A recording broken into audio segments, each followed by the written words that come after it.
नमस्कार। अगली सुबह और भी सुहावनी थी। बुधिया का जीवन अब थोड़ा सामान्य हो चला था। सुबह उठकर घर की सफाई कर देना, दरवाजे पर झाड़ू लगा लेना, पौधों को पानी दे देना, नहा लेना और अपने देवता की आराधना कर लेना और उनके और अपने भले के लिए ईश्वर को चिता देना। बुधिया अब ढाबे पर बैठकर नहीं खाती थी। अब उसका आवरण बदल गया था। अब वह फटे पुराने चीथड़ों में नहीं जाती थी। अब वह अपना बर्तन लेकर जाती थी और खाना ले आ घर पर ही खाती थी। वहां बेंच पर नहीं बैठती थी और कोई आकर खिला जाए इस बात का इंतजार भी नहीं करती थी। न किसी की ओर पेट की भूख के वास्ते देखेगी, न कोई खतरा होगा। जब से खाना लाकर घर पर ही खाने लगी थी, तब से एकाध बार ढाबे वाले ने अपने पुराने पैसे के लिए बस टोका भर था, कभी जिद नहीं की थी। ढाबे वाला बुधिया की परिस्थिति से वाकिफ था। बुधिया ने नाश्ता किया और नहा धोकर नए कपड़े पहने। सुर्ख गुलाबी रंग का सलवार सूट और मैचिंग दुपट्टा। अब तो बुधिया के रूप और उसकी परी की तरह लगने पर बात करना बेमानी हो गया है। अब आप समझ ही लीजिए कि जब वह अच्छे कपड़े पहन लेगी तो बला की खूबसूरत लगेगी। मौसम सुहाना था। अपनी फुलवारी के पास के पत्थर पर बैठी तो फूलों में समा गई। दूर से कोई उसे महसूस नहीं कर सकता था जब तक कि उसके पास न जाए।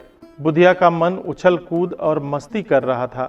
बैठे बैठे उसे विनोद सूझा कि बाबूजी को याद करके देखूं क्या आ जाते हैं। मन के तार जब किसी से जुड़ जाते हैं तो संदेशा बिना किसी यंत्र के ही मिल जाता है। बुधिया ने याद किया तो संदेशा बाबूजी को मिल गया। बाबूजी कहीं आसपास ही थे। उसने संदेशा भेजा था सो एक खास पोज में बैठ बाबूजी की राह देख रही थी। यह वही पोज था जो ट्रकों के पीछे बना रहता है, जिसमें एक लड़की घुटने ऊपर कर उस पर अपनी ठोड़ी टिका सामने देख रही होती है और लिखा रहता है कि तुम कब आओगे। थोड़ी ही देर में बाबूजी की गाड़ी दूर पहाड़ी के नीचे आती दिखाई दी। बुधिया अब बाबूजी की गाड़ी बखूबी पहचानती थी। वह खुशी से उछल पड़ी और ढोल की किसी ताल को महसूस कर नृत्य करने लगी। बाबूजी की गाड़ी रुकी तो वह भी रुक गई और दुपट्टा पीठ पर लटका बाबूजी के करीब आने का इंतजार कर रही थी। पहली बार बाबूजी के आने पर बुधिया खुश चेहरे के साथ उनका स्वागत कर रही थी। इस बार बुधिया बाबूजी के आने पर सिमटी नहीं, खुलकर खड़ी रही। अब तक बाबूजी ने कभी उसकी नज़रों में आंखें डालकर नहीं देखा था। जब उन्होंने उसे ऊपर से नीचे तक निहारा तो उनकी नज़र बुधिया के रेशमी कपड़ों से फिसल जा रही थी। आंखों को आंखें ही पनाह दे सकती हैं। बाबूजी की आंखें थोड़ी देर के लिए बुधिया की आंखों में टिक गईं, लेकिन जल्दी ही उन्होंने अपना चेहरा दूसरी ओर फेर लिया, जैसे कि बाबूजी के अंदर एक अंतर्द्वंद्व चल रहा हो। वे उसे देख भी लेना चाहते थे और नहीं भी। बाबूजी के हाथ में एक थैला था जो उन्होंने बुधिया को पकड़ा दिया और दोनों घर के अंदर चले गए। बाबूजी ने देखा कि आज घर में कुछ ज़्यादा ही साफ सफाई है और खटिया की दिशा बदली हुई है। बाबूजी खटिया पर पैर लटकाकर बैठ गए। बुधिया ने थैला लोहे के बक्से पर रख दिया और एक थाली में पानी भरकर बाबूजी के पैरों के पास पीढ़ा लेकर बैठ गई। बाबूजी पैर लटकाकर बैठे थे सो उनके जूते और मोजे उतार दिए और थाली में पैर रख उन्हें पखारने लगी। इस बार वो भावुक न थी। उसके चेहरे पर संतुष्टि की लालिमा और मुस्कान थी। बड़े ही जतन से उसने पैर धोए और उस पानी को पूरे घर में छिड़क कुछ अपने ऊपर भी छिड़क लिया और शेष बाहर नीम के पेड़ में गिरा आई। बुधिया ने अपने लिए बोरा बिछा लिया और बाबूजी के सामने हारमोनियम चारपाई पर रखा और अपनी गोद में ढोल रखकर बैठ गई। दोनों ने अपने अपने साज के सुर मिलाए। बाबूजी ने मन्ना डे द्वारा गाए हुए एक भजन का सुर छेड़ा। तू प्यार का सागर है, तेरी एक बूंद के प्यासे हम, तू प्यार का सागर है। लौटा जो दिया तुमने, चले जाएंगे जहाँ से हम, तू प्यार का सागर है। तेरी एक बूंद के प्यासे हम, तू प्यार का सागर है। घायल मन का पागल पंछी, उड़ने को बेकरार, उड़ने को बेकरार। पंख है कोमल, आँख है धुंधली, जाना है सागर पार, जाना है सागर पार। अब तू ही इसे समझा, अब तू ही इसे समझा। राह भूले थे कहाँ से हम, तो प्यार का सागर है। तेरी एक बूंद के प्यासे हम, तो प्यार का सागर है। गीत का अगला अंतरा दोनों ही के अंतर्द्वंद की बखूबी व्याख्या कर रहा था। इधर झूम के गाए जिंदगी, उधर है मौत खड़ी। कोई क्या जाने कहाँ है सीमा, उलझन आन पड़ी। कानों में जरा कह दे कि आए कौन दिशा से हम, तो प्यार का सागर है। तेरी एक बूंद के प्यासे हम। उलझने तो दोनों ही के मन में चल रही हैं। हालांकि बुधिया की उलझन काफी कुछ साफ हो चुकी है। उसने बाबूजी को ही लक्ष्य मान लिया है। बुधिया रूपी सरिता बाबूजी रूपी सागर में विलीन होने को बेताब है, क्योंकि बाबूजी के अलावा उसके जीवन में कुछ अच्छा नहीं हुआ है। परंतु बाबूजी के मन में काफी उलझने हैं। हालांकि बाबूजी इतने धीर गंभीर हैं कि उनके मन में क्या चल रहा है इसका अंदाजा लगाना मुश्किल है। गीत खत्म होते ही बाबूजी ने बोला, बुद्धि। बुधिया कुछ सोच रही थी। अचकचा कर बाबूजी की ओर देखा और मुस्कुरा कर बोली, दीदी भी ऐसे ही बुलाती थी। बाबूजी भी हंस कर बोले, थैले में कुछ खाने की चीज है, लाओ खाया जाए, पानी भी लाना। बुधिया ने पानी लाकर रख दिया। बाबूजी के सामने पड़ा हारमोनियम उठाकर अपनी जगह रख दिया और थैला उठा लाई और गुड़वारी की ओर खड़ी हो गई। बाबूजी ने जलेबी का एक टुकड़ा उठाकर बुधिया की ओर बढ़ाया और इशारे से उसे खटिया पर बैठने को कहा। बुधिया हाथ बढ़ा रही थी, लेकिन उन्होंने कहा, आज तुम्हारा पेट मैं अपने हाथों से भरूंगा। और उन्होंने जलेबी उसके मुंह में खिला दिया। बुधिया ने जलेबी खाना शुरू किया, लेकिन आंखों से अश्रुधारा फूट पड़ी। उसने बोला, माँ की तो याद नहीं, लेकिन दीदी कभी कभी मुझे इतने ही प्यार से खिलाती थी। बुधिया जलेबी खाती है और सिहक सिहक कर रोती जाती है।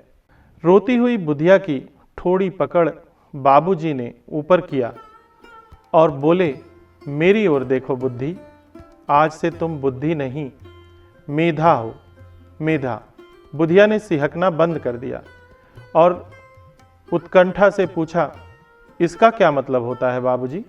बाबूजी ने कहा, इसका भी वही मतलब होता है जो बुद्धि का। तुम्हारा आवरण अब बदल गया है। परी सी दिखती हो तो परी सा नाम भी होना चाहिए। बुधिया ने सिहकना पहले ही बंद कर दिया था। अब चहक कर बोली, सच बाबूजी, मैं परी सी लगती हूँ। उठकर आईने की तरफ दौड़ गई। बक्से के पास एक छोटा सा आईना रखा था। उसे उठाया और अपने आप को देखने की कोशिश की, लेकिन सिर्फ चेहरा ही दिखाई पड़ा। बाबूजी की ओर देखकर बोली, देखिए ना बाबूजी, इस आईने में मैं पूरी नहीं दिखती। बाबूजी ने कहा, पर मैं तो देख लेता हूँ। बुधिया बोली, तो आपकी आंखों में देखती हूँ। बाबूजी के करीब आकर उनकी आंखों में झांक कर देखने लगी। पर इनमें तो मैं बहुत छोटी दिखती हूँ। बाबूजी ने बोला, अब की बार आऊँगा तो एक बड़ा सा आईना भी लाऊंगा जिसमें तुम पूरी की पूरी दिखोगी। बुधिया उनकी आंखों में देखती हुई चारपाई पर उनके बिल्कुल करीब बैठ गई। उसने जैसे कुछ सुना नहीं और बाबूजी की आंखों में देखती रह गई। जब वह कुछ नहीं बोली तो बाबूजी ने उसकी बाहें पकड़कर हिला दिया। बोले, मेधा, आज तेरे लिए दूसरे कपड़े लाया हूं, पहन के दिखाओगी? बुधिया ने कुछ बोला नहीं और थैला खोल कपड़े निकाले और बदलने की शुरुआत कर दी। बाबूजी उठकर बाहर जाने को हुए तो उसने उन्हें पकड़कर खटिया पर बैठा दिया। लेकिन बाबूजी उसके भगवान थे, अपनी गरिमा कैसे गिराते। बाबूजी तेजी से बाहर निकल गए और बुधिया की फुलवारी में मौसम का आनंद लेने लगे। बुधिया को भरोसा था कि बाबूजी मुझे कपड़े बदलता नहीं देख सकते थे। वह अपने भगवान की परीक्षा ले रही थी। वैसे बाहर निकलने के पहले बाबूजी ने सोचा कि खटिया पर पड़ी कथरी अपने सिर पर डाल बुधिया को अपनी नज़रों से ओझल कर दें। लेकिन कथरी की मैली कुचैली स्थिति को देखते हुए वे बाहर भाग खड़े हुए। कपड़े बदल बुधिया ने बाबूजी को आवाज़ दी तो बाबूजी दरवाजे से प्रवेश करते भौचक रह गए। बुधिया 1000 वाट के बल्ब की तरह पूरे कमरे में प्रकाश फैला रही थी। सुर्ख लाल रंग का लहंगा, चोली और दुपट्टा, अप्रतिम सौंदर्य, अकल्पनीय, अतुलनीय, जो कि बाबूजी ने पहले नहीं देखा था। बाबूजी खटिया पर बैठ उसे नीचे से ऊपर देखने लगे। लहंगा चोली में पेट खुला रहता है तो बुधिया ने जल्दी से उस पर अपना दुपट्टा खींच लिया और मासूमियत से बोली कि बाबूजी, इन कपड़ों में मेरी भूख दिखती है। बाबूजी ने बोला, हाथ हटा लो मेधा, इनमें तुम्हारी भूख नहीं सौंदर्य दिखता है। बाबूजी खटिया से उठ खड़े हुए तो मेधा ने उनके पास पहुंच उन्हें बाहों में भर लिया। उसकी सांसों की ऊष्मा बाबूजी के गले पर गर्म गर्म एहसास दिला रही थी। सांसों की इन मीठी गर्म चोटों को महसूस कर उन्होंने अपनी ठोड़ी मेधा के सिर पर टिका दी और जो हाथ अब तक उन्होंने ऊपर उठा रखे थे उन्हें मेधा के कंधों पर रख दिया। मेधा उनसे लिपटी पड़ी रही, लेकिन थोड़ी ही देर में उसने अपनी पीठ पर गर्म गर्म गीलेपन का एहसास किया तो सिर उठाकर बाबूजी की आंखों में देख बोली, किसी पुरुष को मैं पहली बार रोते हुए देख रही हूँ। मेरे भगवान को क्या दुख, जो मेरे होठों पर मुस्कान भरता हो उसे कैसा दुख, जो एक गरीब को साधन संपन्न बना देता हो उसे किस बात का दुख। मेधा ने बाबूजी को खटिया पर बैठा दिया और खुद उनके पैरों को अपनी बाहों में जकड़ उनकी आंखों में देख रोने का कारण पूछने लगी। बाबूजी की आंखों से वेगपूर्ण अश्रुधाराएं फूटकर मेधा को भिगोने लगी। बाबूजी सिसक कर बोल पड़े, मेधा, मुझे डर है कि अपने जीवन में मैंने यह जो बहुमूल्य रत्न पाया है उसे खो न दूं। मेधा ने और जोर लगाकर उनके पैरों को अपनी बाहों में कस लिया और बोली, बाबूजी, मैं कहाँ जा रही हूँ? अब तो मैं आजीवन इन चरणों की दासी हो गई। अब तो मैं अपने भगवान के रंग में रंग गई।